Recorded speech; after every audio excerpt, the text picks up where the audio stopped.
There are stories that grow larger with time. Stories shaped by rumors, by headlines, by decades of retelling. But every once in a while, there is a story that comes with evidence. Deep inside a forest bordering a military installation, American servicemen reported lights moving through the trees. Something descended into the woods. Something was measured. Something was seen. And unlike so many UFO cases, something was recorded. For decades, people have called it Britain's Roswell. But what actually happened in those woods? Were trained military personnel witnessing something extraordinary? A secret military test? Mass confusion? Or did something arrive in the forest at Rendlesham that was never supposed to be there to begin with? Tonight we listen to the tape that captured it all. The tape that continues to baffle UFOologists to this very day. The tape that has turned non-believers into full-fledged believers. So dim the lights, grab your tinfoil hat, and take that first slow sip. Tonight, we are going to discuss the infamous Rendlesham UFO incident.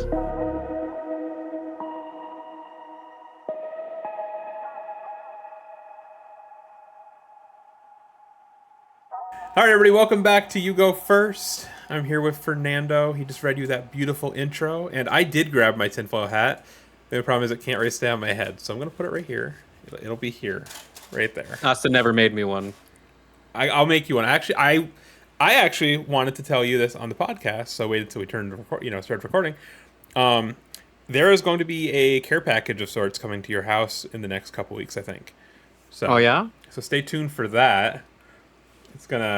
One thing is actually something my mom bought for both of us. Aww. And I have... It better not be demon sand. It's not demon sand. And I have a thing or two I want to toss in that. So when I get the box with our stuff, I will ship yours with the stuff I have for you to your house. I gotta send you something because I know your will birthday coming up. I know. Austin's will birthday. I'm turning 29. Are we gonna have is it gonna be a Lightning McQueen themed again? Hell yeah, brother. By the way, don't you have like Lightning McQueen Crocs? I don't. I wish. Oh, you should. You should get a pair. Oh, I think I know what I'm gonna get you for your birthday. They also have F1 Crocs. No, I'm gonna get you the Lightning McQueen. Give me the Lightning McQueen Crocs. I'll wear them. Dead serious. Fuck yeah. Wear them to the fanciest date nights. I'm a size 12. Okay, perfect. By the way, I already told Fernando this is not tea. It's vodka that he's saying is water. It's 90 degrees outside, and I don't want to drink anything hot. So it's just water. So I feel like an old person drinking. Are you an ice water or a room temp water kind of guy? If I'm at a restaurant, I prefer ice. If I'm at home, I prefer room temp. Interesting. What about you? I used to be an ice, like I'd always put my Brita in the fridge, and then I don't know, Lillian always said room temp was better, and I guess I looked into it, and I guess it is better for like digestion and stuff. Okay. And it's got some health benefits to it, supposedly. But yeah, I guess I'm a room temp water guy, or sometimes warm water. Well, there you go, guys. Come to You Go First. We talk about ghosts, demons, true crime, aliens, and health facts. So there you go. Well, health myths. Maybe they're facts. I don't know. Myths. Health superstitions. There you go. But today we are not talking about superstitions in the sense of like haunted things. We're talking about border politics. No, we're talking about aliens. But not those kind. Yes, we're talking about aliens from outer space. There we go. Yeah, not the other ones, not these types. Yes, sure. I'm going to stay away from that. Anyways, do you know anything, or have you heard even about the Rendlesham Forest Incident? Do you know anything about this? Honestly, the name Rendlesham rings a bell somewhere in my noggin, but I can't for the life of me remember. So maybe as we talk about this more, you'll recall more facts. It is a very famous case. Yeah. We're definitely not the first podcasters to do a story on this. There's many people who've done it. Be neat if we were. It would be cool if we were. We'd probably have the government showing up at our door, though. But yeah, this The is men in black, actually, not the government. Right, the men in black. We'll do an Who episode. don't work for the government. Right. Allegedly. They work for the shadow government. Yeah, so this is often referred to, I mean, you mentioned it in the intro, it's referred to as like Britain's Roswell. It's the most, I say the most, I think I've said the most, but it's one of the most popular, infamous UFO cases in the UK's history. Obviously, a few episodes ago, like, I don't know, Jesus, like 10 episodes ago, we did like the Todd Morton UFO situation. That was another popular UFO case in the UK. Wait, which one was Todd Morton? That was is that the one? Yep.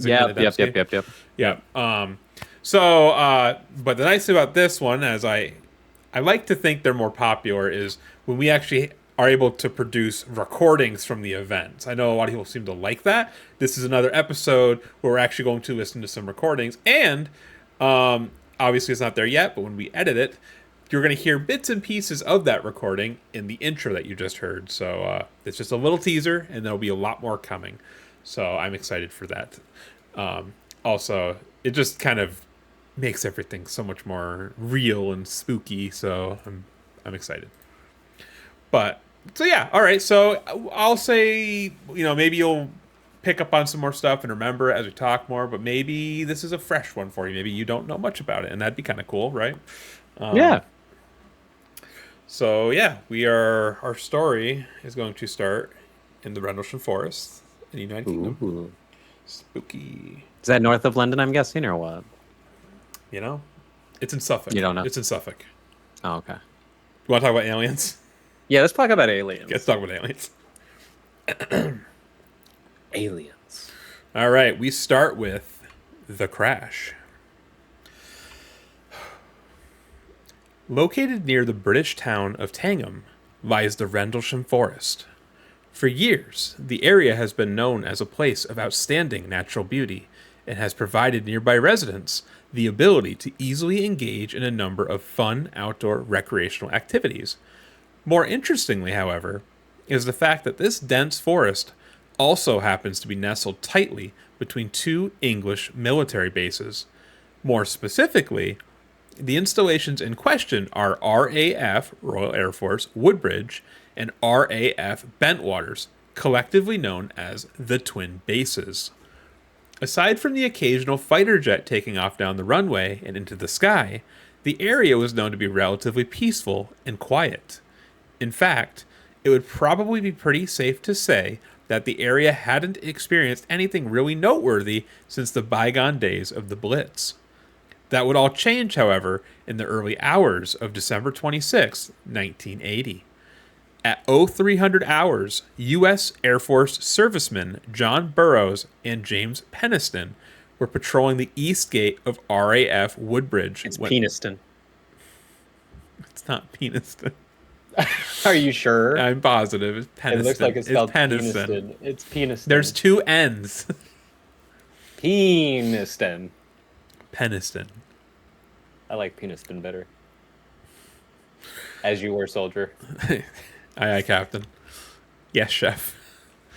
At 0300 hours, U.S. servicemen John Burroughs and James Peniston were patrolling the east gate of RAF Woodbridge when all of a sudden they noticed something quite peculiar in the sky, or rather, falling out of it. As they peered up towards the dark sky, they saw what they perceived to be an aircraft falling to the earth.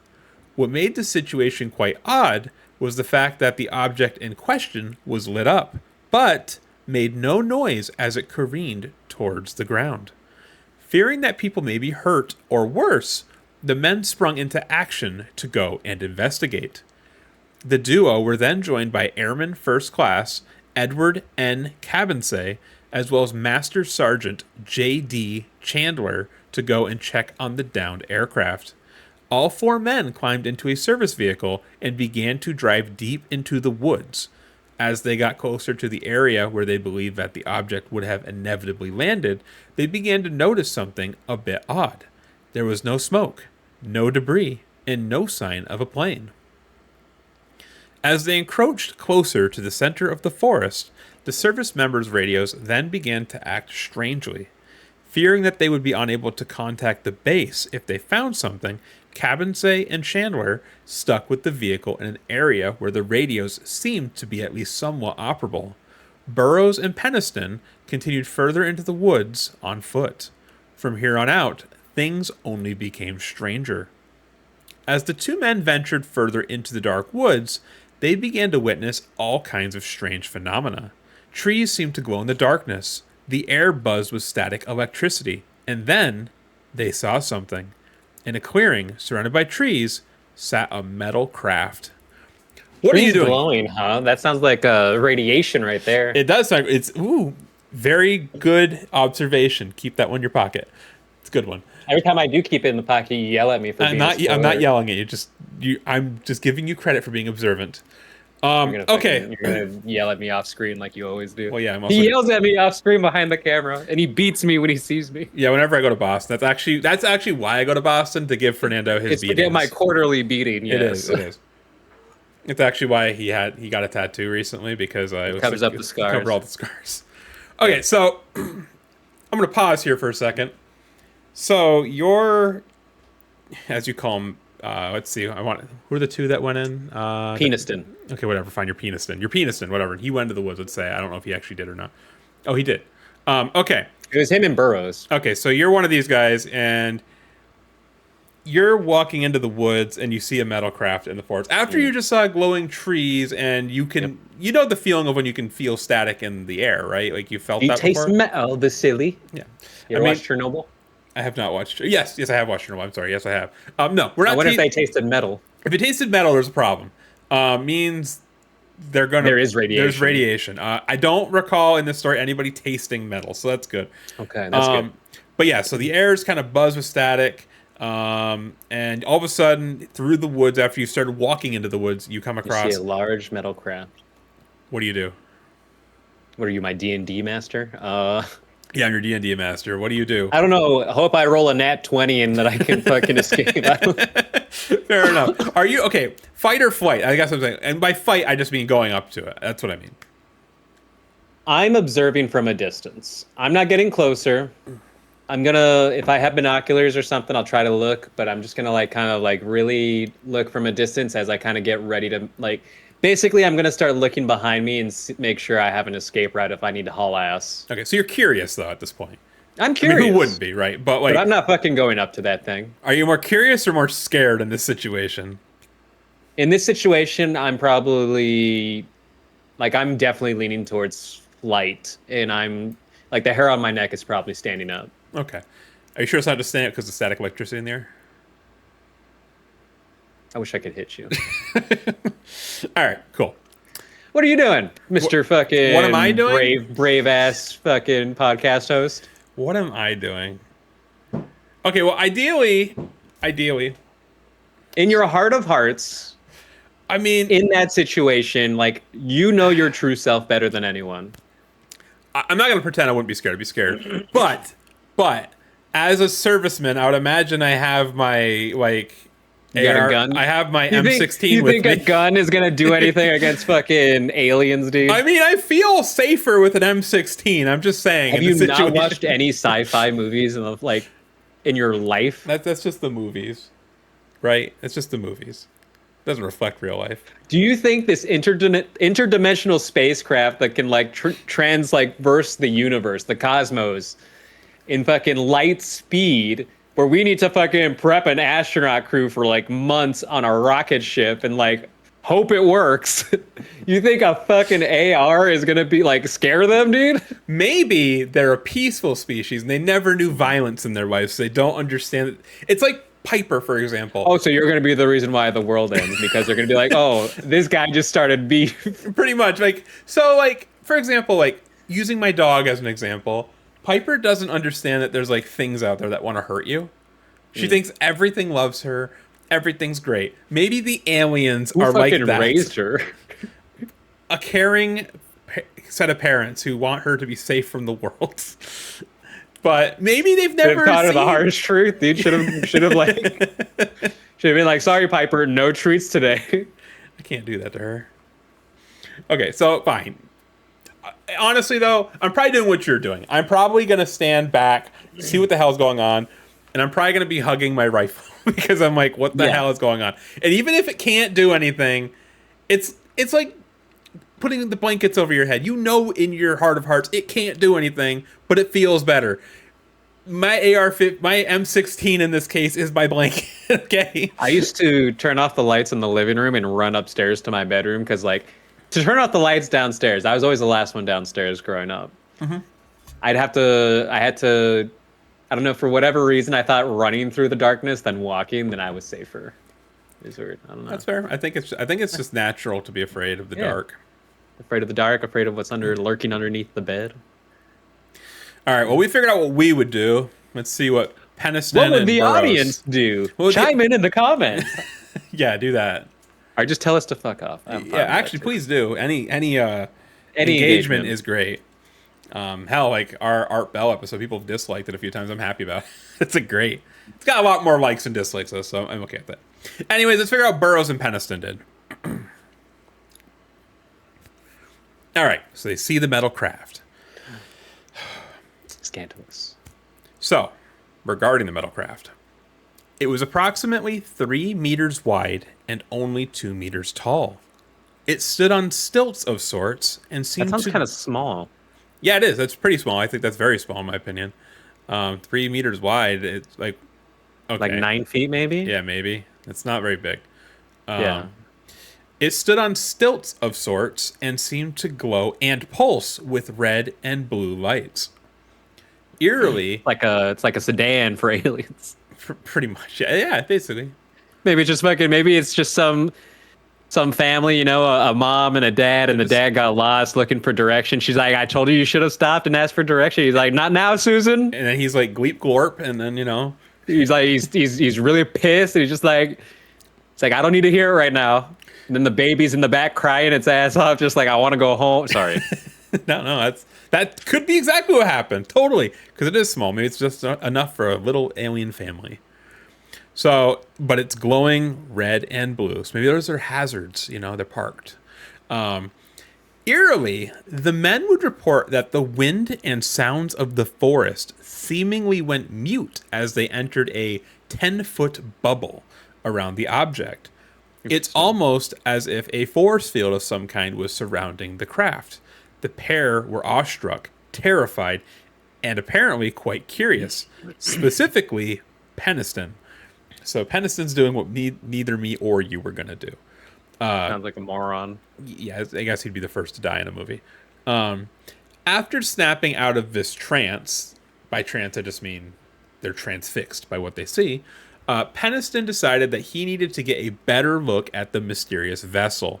In his recollection, he would note that as he got closer, he noticed weird symbols that seemed to resemble Egyptian hieroglyphics. Eventually, Peniston made it to within an arm's reach of the object. He then decided to touch it. During an interview, Peniston would describe the feeling as follows. The skin of the craft was smooth to the touch, almost like running your hand over glass, void of seams or imperfections. And so I ran my fingers over the symbols. The symbols were nothing like the rest of the craft. They were rough, like running fingers over sandpaper. After interacting with the craft, the object suddenly began to emit a blinding light that stunned the two men. Without warning, the craft then suddenly shot off without a single noise. There was no engine roar and no wind displacement. Then it was just gone. All that was left behind to prove to the men that they had not imagined the whole scenario were some disturbed dirt, some broken branches, and 3 distinct depressions in the ground where the legs of the craft had sat. Oh my goodness, Lacey. Lacey. I just saw a little tail on my camera. Okay, so an alien. So that's kind of like I feel like we've heard this kind of story many times. Yeah, like the African children incident. Yeah, that's another crazy one. That one's actually. I think we did that one. We did the Phoenix Lights. We did the Sigmund Adamski. Yeah. Sigmund Adamski. Yep. That was the Todd Morgan UFO. Yep. Yeah, so there's a theme here, which could mean one of two things. Like, this is actually happening, or it's just a trope. You know what I mean?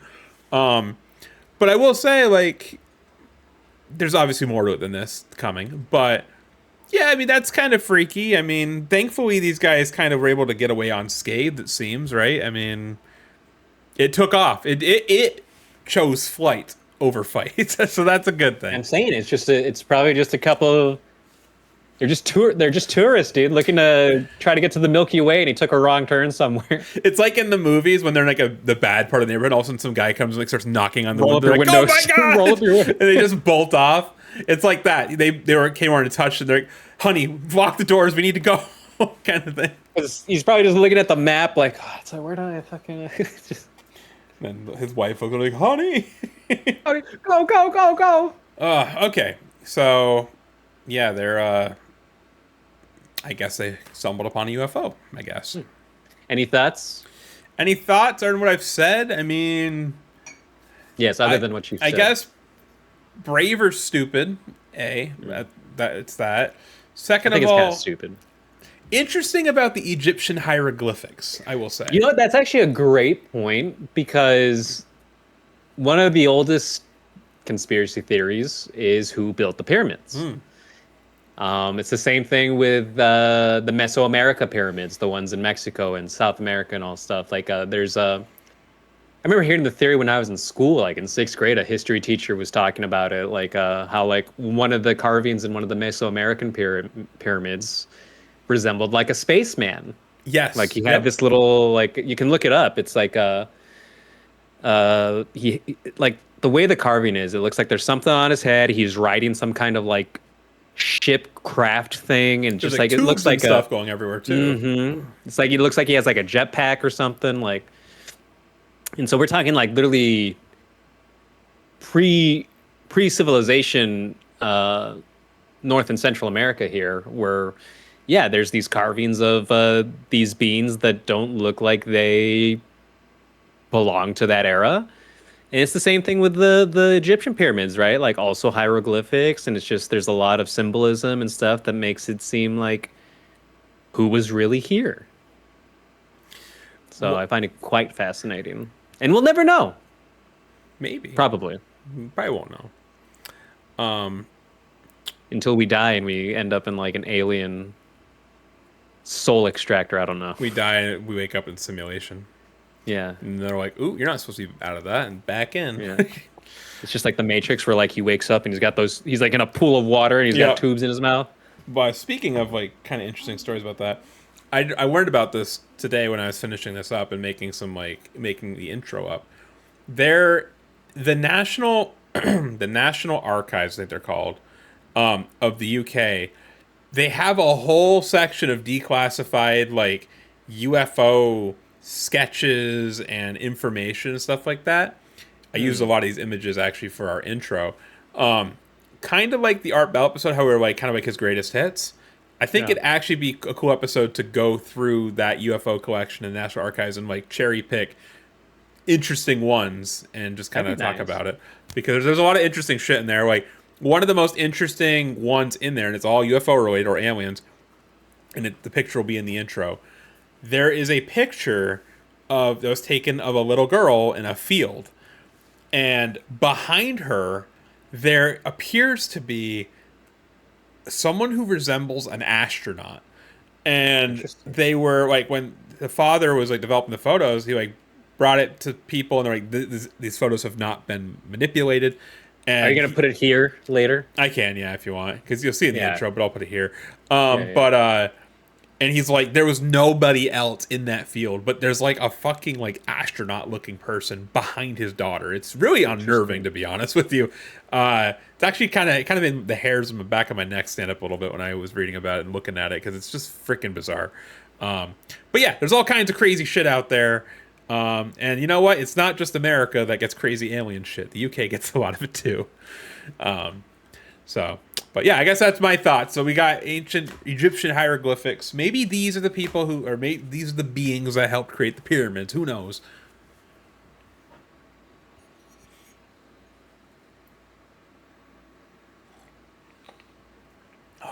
Oh, okay. I just looked up the photo. It's creepy, isn't it?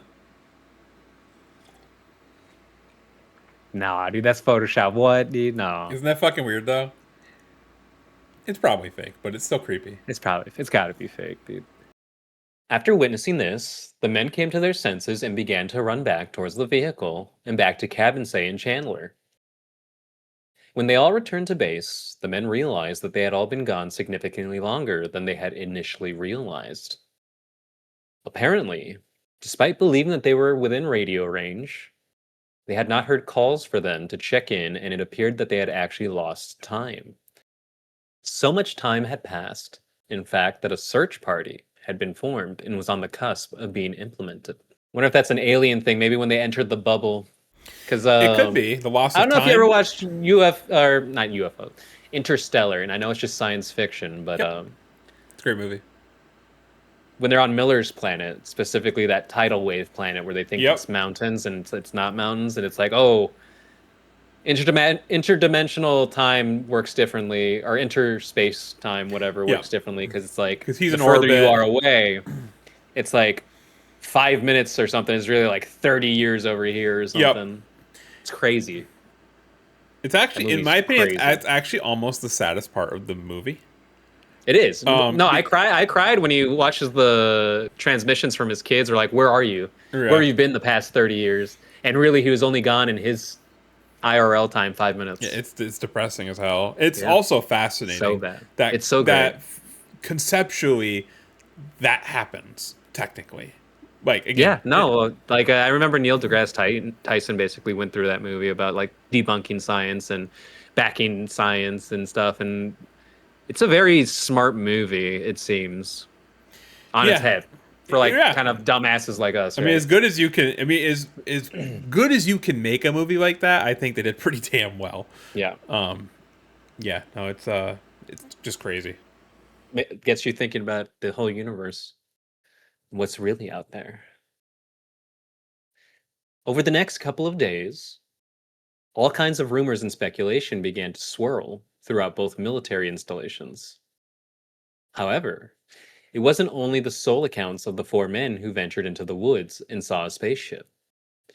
Eerily, many soldiers who were stationed at various high vantage positions also reported seeing weird things that night.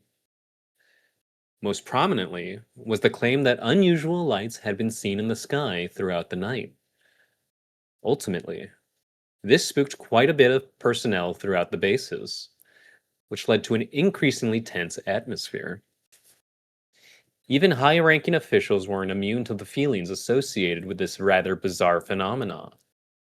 As a result, patrols increased, reports of strange sightings began to flood in, and the entire atmosphere of the base changed. Then, in the early hours of December 28th, the lights came back. Lieutenant Colonel Charles Holt, who had been the deputy base commander of RAF Bentwaters, was alerted to the unfolding situation by his base commander. He was then instructed to go and investigate the strange sightings, but to bring his team with him as a precaution. The team in question would include Lieutenant Bruce England, Sergeant Monroe Nevels, and Master Sergeant Bobby Ball. Holt himself would lead the team into the woods. What followed was one of the most well-documented and bizarre UFO encounters of all time. After the party had After the party had been formed, the group of servicemen then ventured into the forest.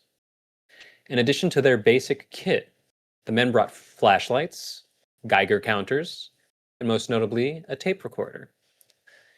This tape recorder would go on to produce the now infamous Halt tape, an 18-minute recording that would capture the entire experience that was about to unfold.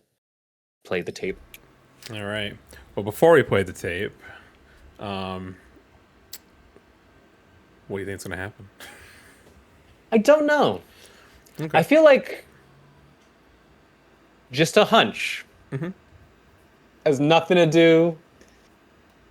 And I know you're probably going to yell at me and be like, oh, that's for later. I think it's a copycat. Okay. I think it's a hoax. I Okay. think the first one's real. Something did happen. And I think someone basically got wind of it, said, how can we mimic this? And let's fuck with them. That's what I think is about to happen. Okay. Fair. Totally fair. All right, let me get this tape going. Just give me a second. Yeah. Play that shit. Okay, we're now approaching area within about 25, 30 feet. What kind of readings we getting? Anything? Just 500 clicks. Okay, it's going center. Yes, that's deflection needle I've seen yet. Now it's picking up. This is our number one indentation. We first got the strongest reading. Yeah, it's similar to what we got in the center. We got a small blast, what looks like a blasted or scrubbed up area here. We got very positive readings. See, is that here the center? Yes, it is. This is what this is an awkward thing to use, isn't it? That's, you're right with the abrasion. I've never seen a tree that's, never seen a pine tree that's been damaged react that fast. I'll put that in. Yeah, you can see it. Just right. You are getting an indication of a heat source coming out of that center spot, which will show up on the screen. There's some form of energy. It's hard to heat at this stage of the game. It's looking directly overhead where you can see an opening trees plus some freshly broken pine branches on the ground underneath. Looks like some of them came off about 15 to 20 feet up. Some small branches about an inch or less in diameter. Zero 148, we're hearing very strange sounds out of the farmers' barnyard animals. They're very, very active, making an awful lot of noise.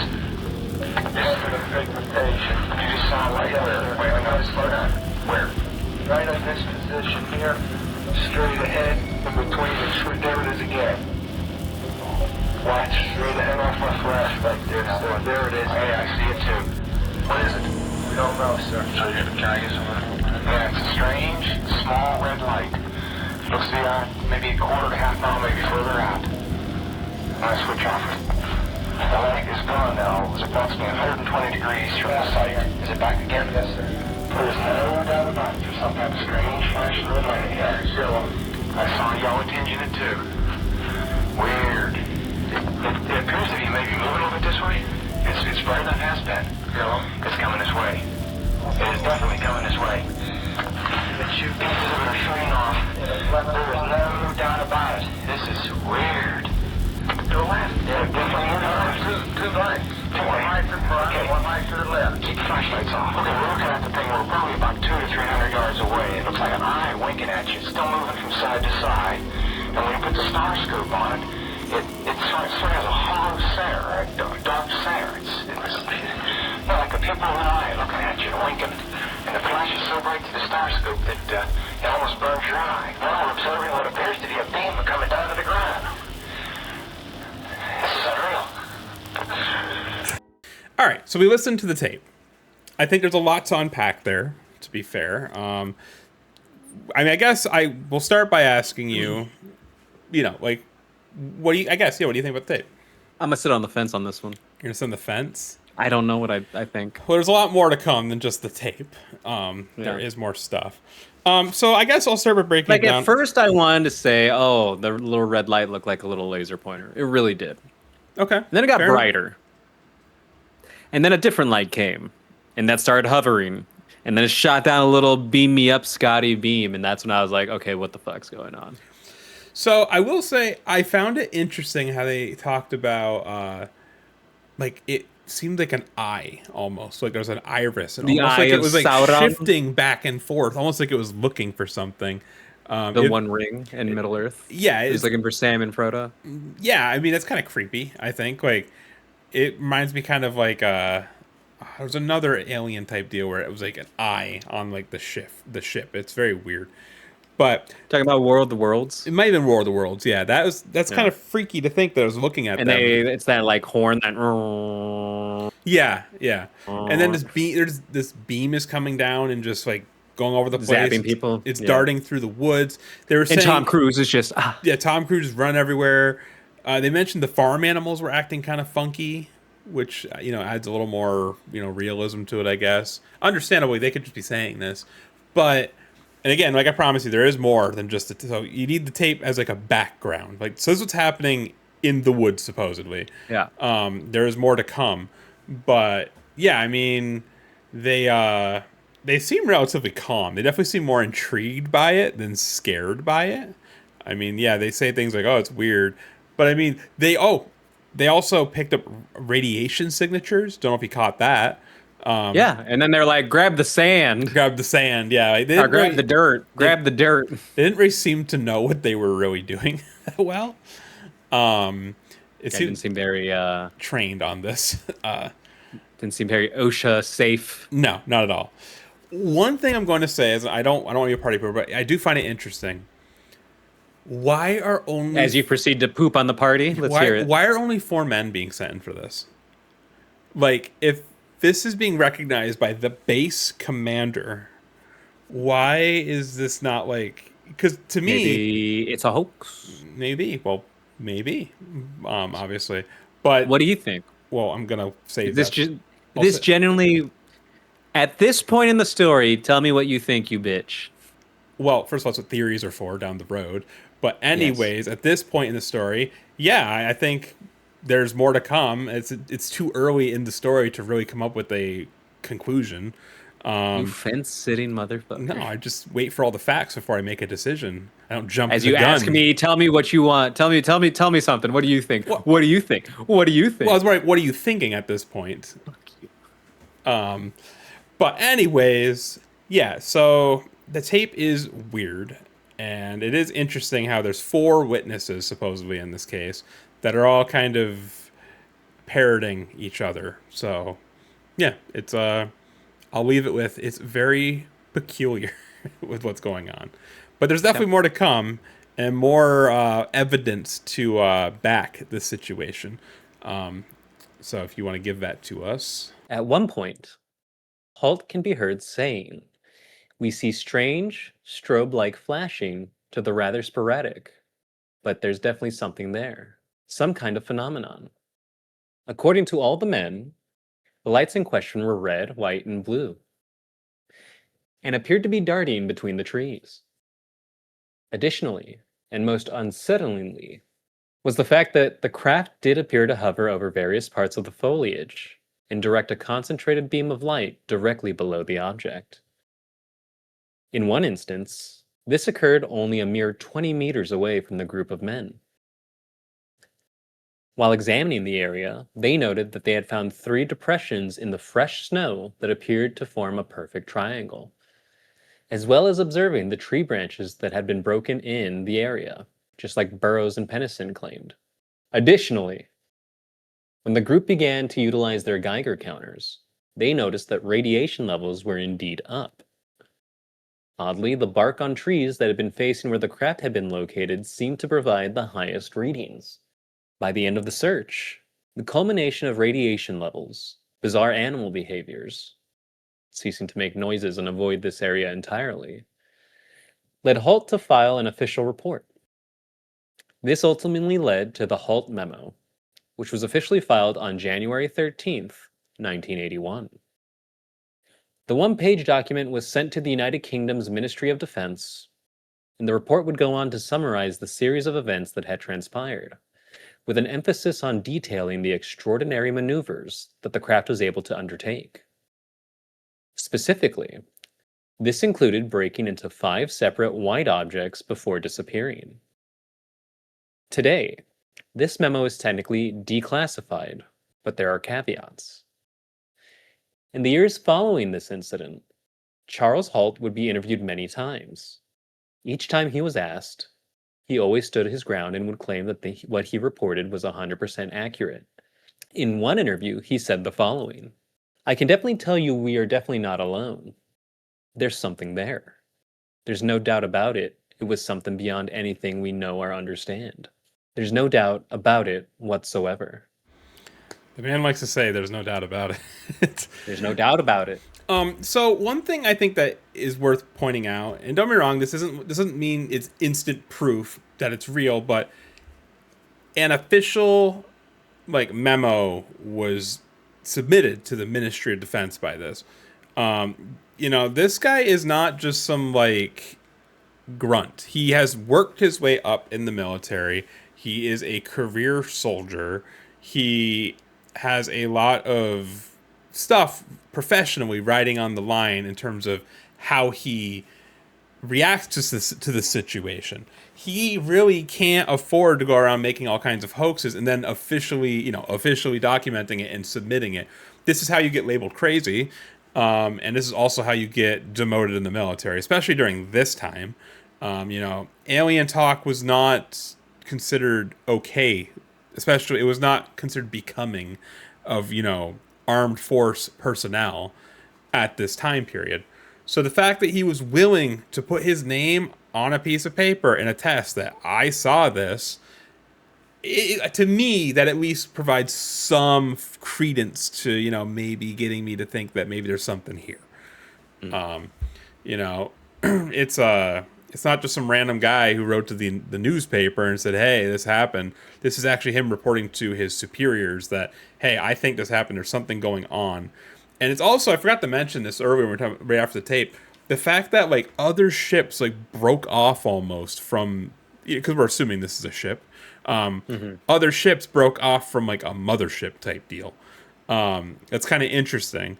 And actually, in a lot of reports that, in a lot of the, I know how we kind of feel about these, but it's related, there's a lot of reports in these congressional hearings saying that there's been instances of ships breaking off or lights breaking off from other lights.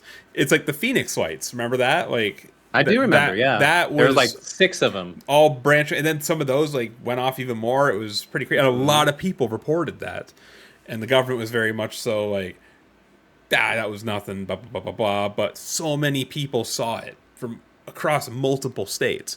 So granted, this isn't multiple people across multiple states seeing it, but we do have 4, technically 6 soldiers who have seen something. Don't really know about the other 2 who kind of stayed behind in the vehicle the first time around, but we have at least 6 people who are claiming that they saw something. Yes, I understand earlier you said it might have been a copycat. Totally possible, but like we do have multiple accounts, and ideally, these people are respectable and they're going to try to not lie. If they see something, they're going to say something if it sounds crazy. Even if it sounds crazy. So, even if it sounds crazy. So, but that's my thinking on it. Doesn't mean anything. Okay. What about you? What about me? You still think that's a hoax? I don't know. Okay. I really don't. It's, like you said, I'm going to sit on the fence and wait to hear more in the story because I really can't tell you one way or another right now. Well, there's a lot of oddities. There's a lot of skepticism, but it's one of those things I can't logically comprehend right now. Okay, fair. Well, let's just pretend it was a prank. What would lead people to believe that? So this is the first theory we have. According to former USAF military policeman Kevin Conde, it was entirely possible that the lights seen throughout the forest were in fact his patrol car. According to the former MP, he had attached green and red lenses to the spotlight on his patrol car as a prank. Why he did that as a prank, what kind of prank that is, I don't know. That's freaking weird. Elaborating on how was his patrol car in the sky? Well, fair question. But he had a spotlight. So he's claiming he put red and green lenses over the spotlight and was like just kind of like that didn't look like a it spotlight. around.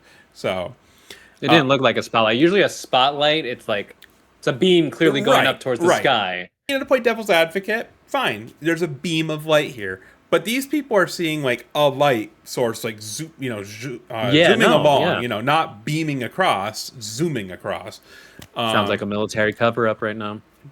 Maybe. Elaborating on this claim, Conde admitted that it was possible that his prank might have ignited the reports that other servicemen began to associate with UFOs. There are, however, a number of issues with this claim. For starters, the timeline doesn't come close to matching up. According to Conde and others, the prank wasn't even carried out during the week of the sightings.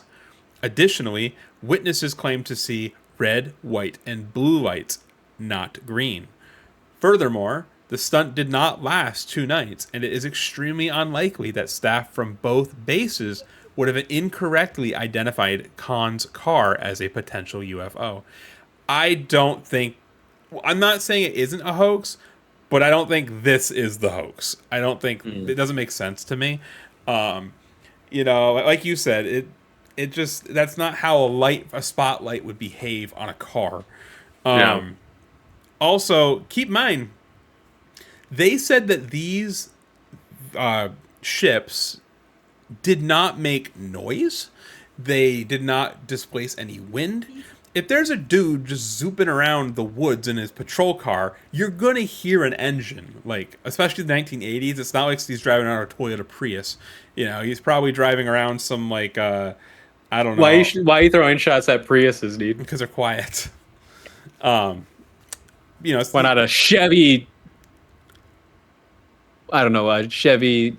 What do they drive? What's Bolt? the truck of Chevy? Oh, Silverado. Silverado. A Silverado. I mean, or a Ford F-350 Raptor. He was probably in 1980s England. Was probably driving. Yeah, what are they driving, dude? I mean, I know, but I want you to tell me. Oh, okay. Probably like a Ford Escort, honestly, something like that. So maybe that's what he was driving. Those were pretty popular over in the UK. I've seen these on old UK television shows or whatever.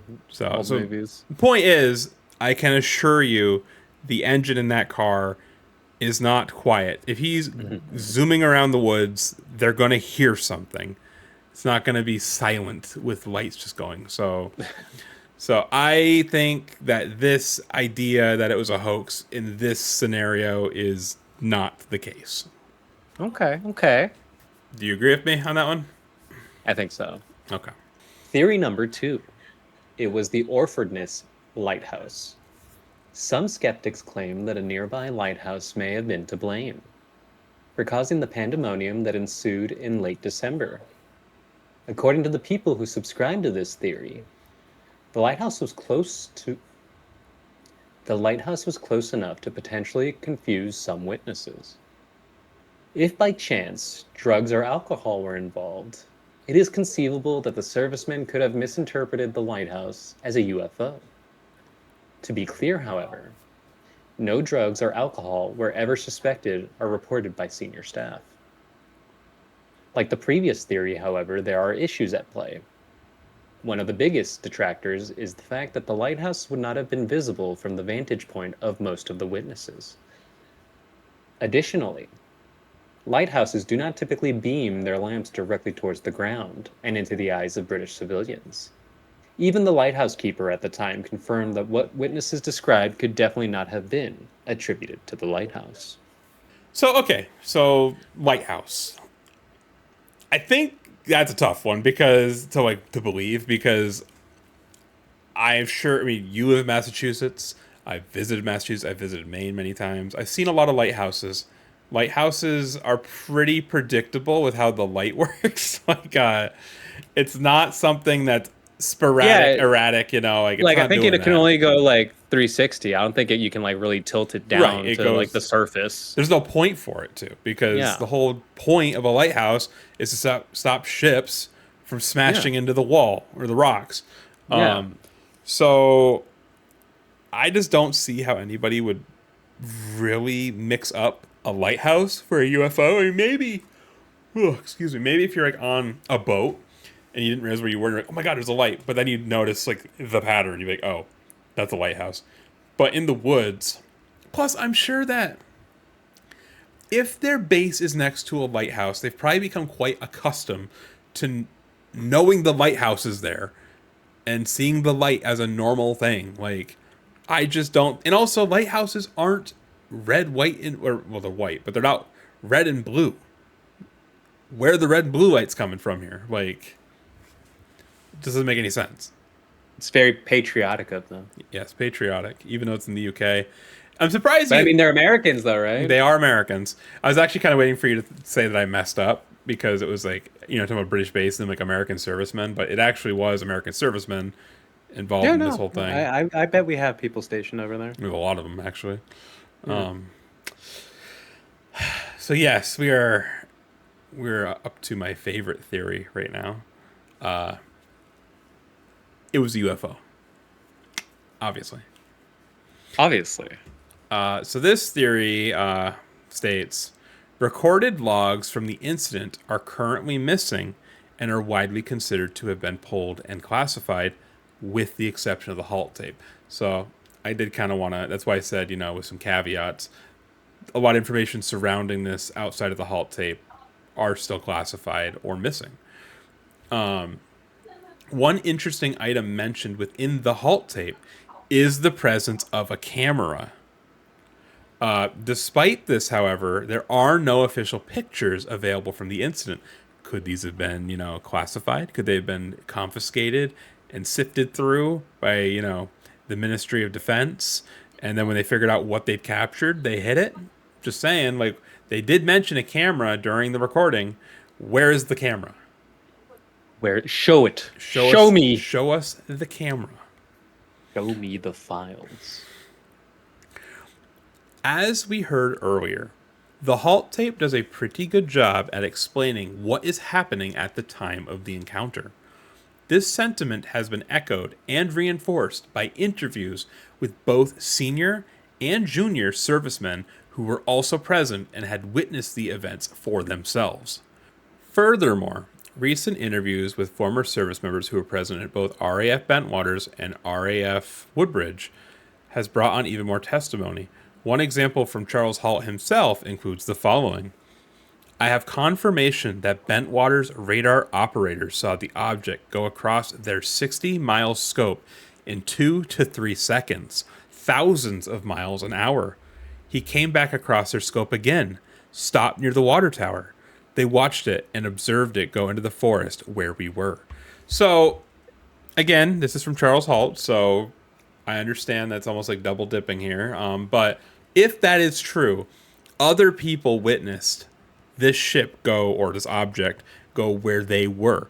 And this idea of an object going 60 miles an hour, or 60 miles in 2 to 3 seconds, does actually line up with some other of the, when the congressional hearings started coming out, there's a very popular video of these fighter jets talking basically with headquarters or a ship, or basically whoever's doing the radar.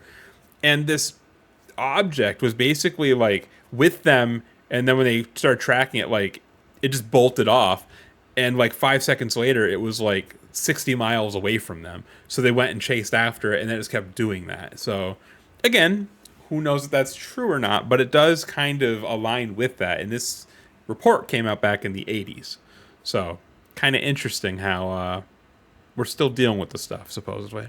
Not surprisingly, many were not comfortable speaking about these events to both the media and the public, as they could likely have faced both legal and professional consequences. Additionally, at this time in history, it was extremely taboo to discuss aliens or UFOs in any official capacity. Interestingly, many of those who later openly discuss what they witnessed did claim that they were debriefed using drugs and hypnosis. According to these individuals, they were apparently never the same afterwards. This, however, was not enough to stop some from coming forward with written testimony that supported the theory of the supposed UFO sightings. So yeah, if it was a UFO, we have a lot of people claiming like they saw weird shit. There were witnesses from the base that they come out and say it was UFOs, but they were at different vantage points, like at the base, like, towers and stuff like that, and they also saw lights. So it was not just the people on the ground in the forest seeing stuff. People at the base actually did report seeing lights as well. So, okay. So it's not just the men who, say they were faking it. It's not just the people who have an incentive to fake it. Other people were hopping in on this too. And it caused a media uproar. It did. Of course it caused a media uproar. So hence why we're talking about it. So do you want to talk about the fourth theory? Yeah, you came up with it, so I think you can still read the conclusion, but I think you've earned the right because you brought it up. So what's your fourth I theory? don't really have anything to go off of it besides, Well, what is your fourth theory? it's just, listen. Austin kind of touched upon it earlier. The 80s were a time where if you believed in this stuff or tried to come forward with it, you were deemed a quack. You were crazy. A nut job, probably military discharge. What is the bad kind? Dishonorable. The dishonorable. You're probably not going to be able to hold a steady job. Stuff like people are just going to laugh at you. You'll be on the news of like this guy, and now all of a sudden it's cool to talk about it and it's real because the government's finally saying like, yeah, it's real. But I mean, take that with the caveat because you're only coming forward because the noise is getting loud around other aspects of political turmoil. I won't really get into that here, but if you want to hear Austin's unfiltered takes on it, just subscribe to our Patreon. And so back in this time, it wouldn't surprise me or shock me at all, and I don't think it would shock you, Austin, if this was something that logically could not be explained, and the military getting ahead of it before it became the media frenzy that it did become was quickly trying to squash it by being like, no, we did this. Some soldier did this. Somebody was playing a prank. Nothing to see here. Go about your day. It's satellites. It's weather balloons. It's Insert classic fireworks. government It's cover-up. flares. It's random Air Force training drill. Yeah, insert any of the classics that they used to use, and honestly, it could be that. It's all we could. I mean, Yeah. there's been so many stories, heck, even stories that don't technically really center on aliens, like the Dyatlov Pass incident. Most people don't think aliens were involved, but they do think there is, we've already made an episode of that, so we don't need to get too into that. But the three main theories in that one were it was an avalanche, or they thought there was an avalanche, they panicked, they left. Turned out it wasn't an avalanche, but it was too late, they froze to death. 1. 2, the Yeti, obviously. And then 3, military tests. They actually walked into a military test, which would be interesting because there was radiation stuff found there. The reason why I bring that up is because it is entirely possible, like, let's face it, not every soldier knows what's going on, obviously. A lot of them don't know any more than we do, for the most part. True. So it is entirely possible they could have walked into something. You never know. And you're going to touch upon it in a second, which is why this is like kind of the only little piece of evidence that might be, because there's a settlement involved somewhere in here. Ooh, we love a good settlement. So, but it's kind of a weird amalgamation, like what you just talked about, but. And I guess this isn't really an official theory, but it's just kind of like speaking from our, openly with our minds. Maybe they stumbled upon something they shouldn't have stumbled upon. And maybe the government said you need to keep your mouth shut. You need to shut the fuck. Yeah, pretty much. Sorry. No real proof of that in here, to be quite honest. The Men in Black came. There's like little things, which like I just alluded to, but there's not like hardcore evidence, but you never know. So I think that does it for the theories. Take it away, Fernando. Let's put a nice big bow on this one. Yeah, it's bowing time, dude. As the years have passed, the official position of the Rendlesham Forest Incident has become surprisingly simple. Today, the United Kingdom's Ministry of Defense no longer investigates or handles UFO reports. And when it comes to Rendlesham, the ministry has consistently maintained that the events witnessed in the forest can be explained through natural or man-made causes. Go figure. Yet despite these conclusions, questions remain.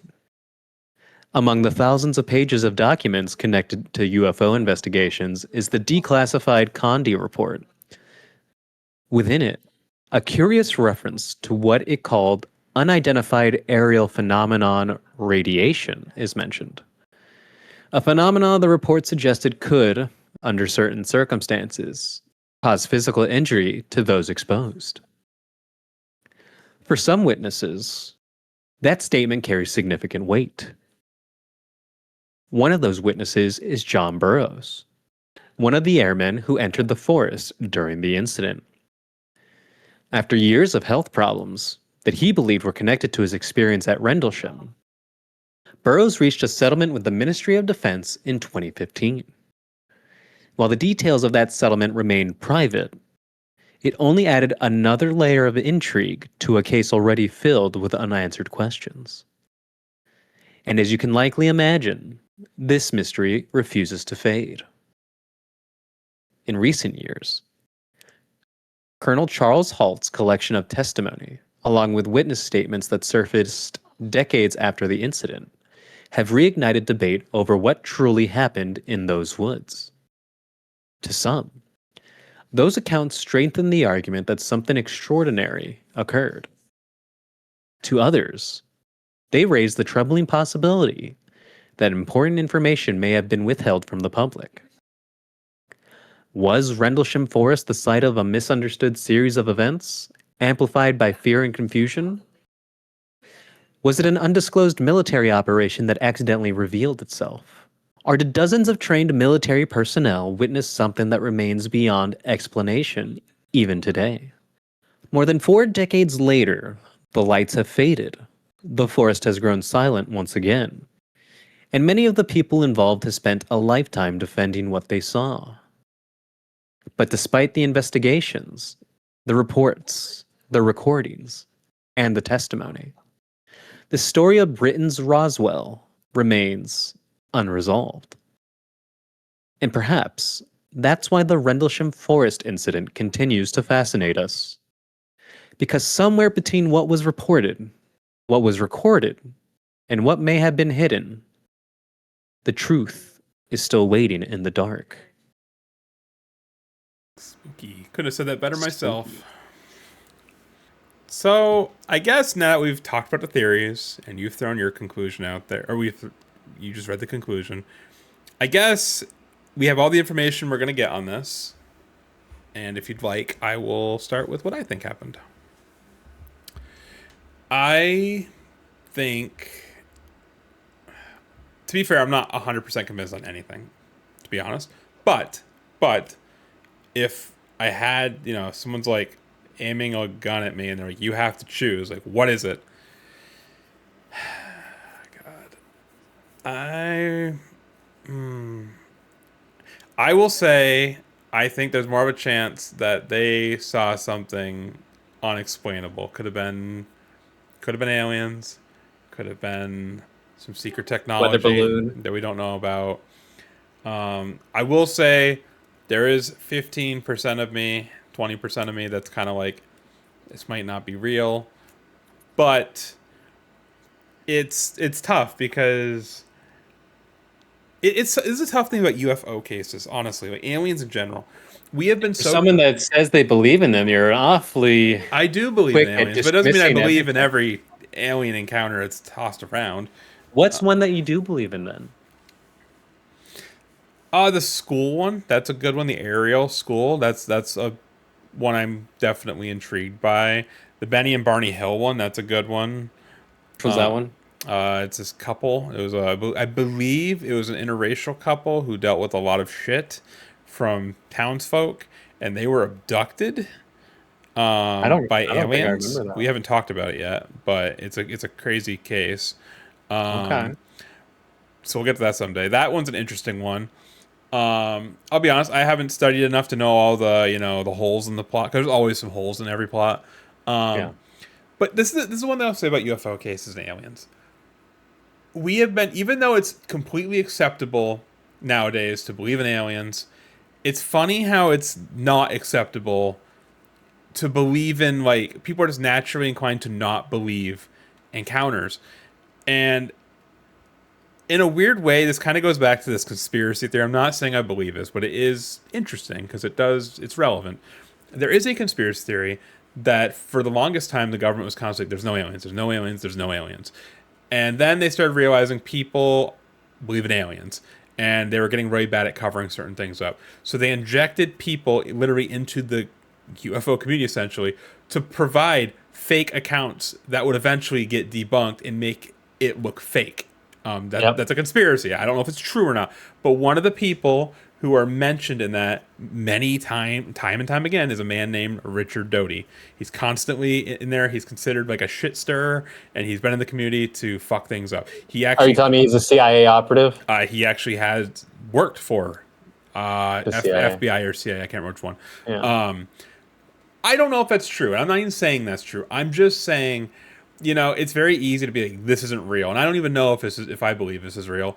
But the thing is, if you believe in aliens, and if you believe they are here or have been here, there have to be encounters that are legit. That's what I will say. If you don't believe in aliens, or you believe in aliens and you don't believe they've been here, then that's totally acceptable to think that every encounter story is a bunch of BS. Because if you don't believe they've ever been here, or they don't interact with us, then totally fine. But I do think if you do think aliens are real, and you do think they are here in some capacity, you shouldn't be writing off every alien encounter that you read, because in a way you're almost kind of undermining your own belief system, I think, a little bit. But everyone's have their own opinion. That's just how I view it. But on this case, I'll be honest, I'm not 100% sold. I will give the benefit of the doubt that I think it's really fucking weird, and I actually do think the people who are involved in the story really believe they saw something. I believe these people. I don't know if I believe that they saw aliens. So, yeah, that's where I think I'm at.